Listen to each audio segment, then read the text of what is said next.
Assalamualaikum warahmatullahi wabarakatuh. Nama saya Nurmila Sari dengan NIM 19650003. Di sini saya akan menjelaskan mengenai tugas akhir semester metode numerik. Yang pertama yakni pada pembahasan metode numerik, kemudian sistem persamaan linear dan metode numerik, metode Gauss-Jordan. Kemudian untuk metode numerik, apa itu metode numerik? Merupakan sebuah teknik untuk menyelesaikan suatu permasalahan yang diformulasikan secara matematis dengan menggunakan operasi hitungan aritmatik, yaitu operasi tambah, kurang, kali, dan bagi. Kemudian mengapa menggunakan metode numerik?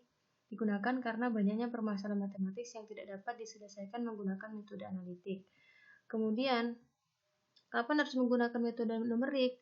Metode numerik biasanya digunakan saat menyelesaikan persoalan matematis yang penyelesaiannya sudah didapatkan dengan menggunakan metode analitik, yaitu menyelesaikan persamaan nonlinier, menyelesaikan persamaan simultan, menyelesaikan diferensial dan integral, interpolasi dan regresi, menyelesaikan persamaan diferensial, menyelesaikan multivariabel untuk menentukan nilai optimal yang tak bersyarat.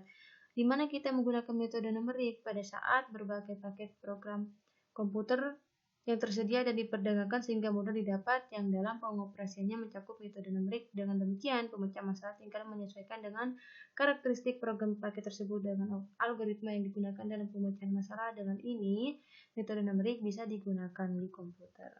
Kemudian, siapa yang menggunakan metode numerik?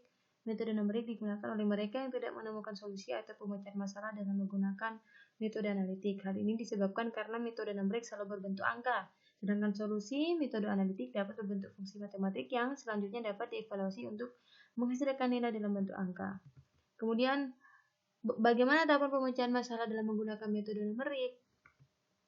Tahapan memecahkan persoalan secara numerik yang dilakukan dalam pemecahan persoalan dunia nyata dengan menggunakan metode numerik, yaitu dengan yang pertama, pendefinisian masalah, apa yang diketahui dan apa yang diminati. Kemudian pemodelan persoalan dunia nyata yang dimodelkan ke dalam persamaan matematika.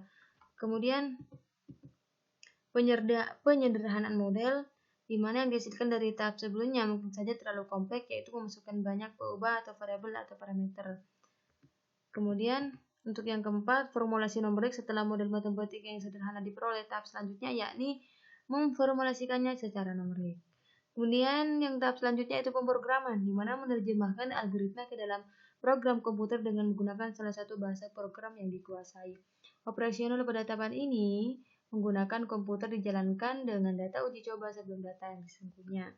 Kemudian yang evaluasi yakni bila program sudah selesai dijalankan dengan data yang sesungguhnya, maka hasil yang diperoleh dari interpretasi dapat diperoleh di interpretasi. Interpretasi meliputi analisis hasil run dan membandingkan dengan prinsip dan hasil empirik untuk menaksir kualitas solusi numerik dan keputusan untuk menjalankan kembali program untuk memperoleh hasil yang lebih baik.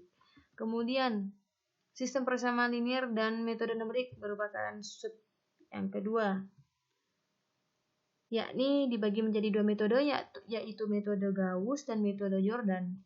Di mana metode Gauss, apa itu metode eliminasi Gauss? Adalah suatu metode untuk mengoperasikan nilai-nilai yang di dalam matrik sehingga menjadi matrik yang lebih sederhana lagi dengan melakukan baris, sehingga matrik tersebut menjadi matrik yang baris. Kemudian, siapa yang menemukan metode eliminasi Gauss? Yaitu Carl Friedrich Gauss pada tahun 1777 sampai 1855.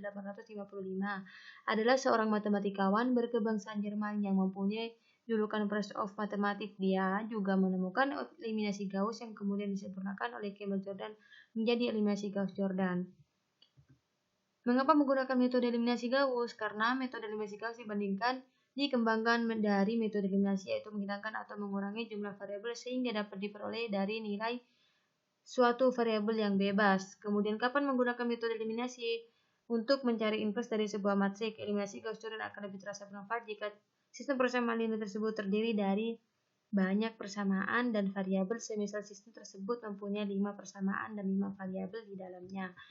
Kemudian, bagaimana proses untuk metode eliminasi Gauss? Terdapat 3 jenis operasi: mengganti urusan 2 baris, mengalihkan baris dengan angka yang bukan 0, menambah suatu baris dengan baris yang lainnya. Ini contoh soalnya yang tentukan nilai X dan Y dan Z. Untuk penyelesaiannya yaitu ubah dulu ke bentuk dalam matrik, kemudian operasikan ke matrik, kemudian daripada 3 linear tersebut, ini merupakan penyelesaiannya yaitu X sama dengan 3, Y sama dengan 0, dan Z sama dengan 3. Kemudian untuk metode Gauss-Jordan. Apa itu metode Gauss-Jordan? Adalah pengembangan dari eliminasi Gauss yang hasilnya lebih sederhana. Metode Gauss-Jordan menghasilkan matrik dengan bentuk baris echelon yang tereduksi, redux row echelon form, sementara eliminasi Gauss hanya menghasilkan matrik sampai pada bentuk baris echelon. Siapa yang menemukan metode eliminasi Gauss-Jordan? Yaitu Kramers-Jordan pada tahun 1838. Ya, ini adalah seorang matematikawan berkebangsaan Prancis yang juga seorang profesor di École Polytechnique Paris. Kemudian, mengapa menggunakan metode eliminasi Gauss-Jordan? Dipilih karena metode perhitungannya lebih sederhana dan teliti. Dengan memprogramkan metode eliminasi Gauss-Jordan ke dalam MATLAB dapat memberikan keuntungan diantaranya efisien tenaga, waktu, dan tingkat error yang tidak jauh berbeda dengan perhitungan secara manual. Kemudian, kapan menggunakan metode eliminasi Gauss-Jordan? Untuk mencari inverse dari sebuah matrik, sama seperti sebelumnya metode Gauss. Kemudian, bagaimana proses untuk metode eliminasi Gauss-Jordan? Yaitu yang pertama, ubah sistem persamaan linear yang ingin dihitung menjadi matrik augmentasi. Kemudian, lakukan operasi baris elementer pada baris augmentasi. Untuk mengubah matrik A menjadi dalam bentuk baris echelon yang tereduksi, pengubahan dilakukan dengan membuat matrik yang elemen-elemennya adalah koefisien-koefisien dari sistem persamaan linear tersebut. Kemudian ini merupakan contoh soalnya, yaitu tentukan nilai X dan Y dan diubah sama seperti sebelumnya, yaitu ke dalam bentuk matrik, operasikan ke matrik. Kemudian untuk penyelesaiannya dari hasil akhirnya yaitu X sama dengan 2, Y sama dengan 1, dan Z sama dengan 1. Kurang lebihnya mohon maaf. Wassalamualaikum warahmatullahi wabarakatuh.